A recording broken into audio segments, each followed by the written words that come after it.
Scots have been making whisky for over 500 years. It's a skillful process and one that whisky makers have refined over the centuries. Malt whisky is made by what is called the pot still process, which involves malting, fermenting, distillation and maturation. The first step is to malt the barley, where it's steeped in water, and then traditionally spread out on a malting floor and allowed to germinate. Today, modern high-tech maltings serve the same purpose, preparing the starch in the barley for fermentation. The malting process lasts about a week until germination is stopped, by drying the cereal in a large oven called the kiln. Once the barley is dry, the malt is ground in a mill, and the crushed grain, called grist, is mixed with hot water in a mash tun. The starch in the malt is broken down and creates a liquid called wort. The wort is transferred into large vessels called washbacks, where yeast is added. The yeast causes fermentation of the wort, creating alcohol. This is known as wash. The wash is distilled twice in distinctive copper pot stills. First in the wash still, and then in the spirit still. These act like large kettles, heating the liquid. The alcohol vapors rise and pass over the top of the wash still before being guided through condensers and returning to liquid. The resulting spirit, known as low wines, is forwarded to the spirit still where distillation is repeated. Only the heart of the run, the purest spirit, is collected in the spirit safe, which is kept locked as tax is now due to the government.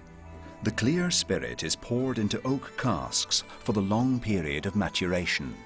By law, the spirit cannot be called Scotch whisky until it has matured in Scotland for at least 3 years. Many whiskies are matured for much longer. As the spirit matures in the cask, it develops in flavour and acquires its renowned golden colour. Grain whisky, on the other hand, is made using a continuous technique called the patent still process. Grain whisky is made from a mash of malted barley, to which other cereals may have been added, generally wheat or corn. The other cereals are cooked, preparing them for fermentation. The starch cells in the grain burst. The addition of malted barley aids the conversion of starch, ready for fermentation. Distillation is carried out in a patent or coffee still, and the spirit collected at a higher strength than malt whisky. The resulting whisky is also lighter and mellower than malt whisky. Malt and grain whiskies complement each other when combined. Blending was first introduced in Scotland in the 1860s. At that time, malt whisky was seldom left to mature in cask for any length of time. As a result, it was a fiery drink considered too potent for most tastes. Grain whisky had a gentler flavour, and blending malt and grain whiskies together produced a smoother, flavoursome whisky. This innovation saw a boom in whisky consumption, first in England, then throughout the world.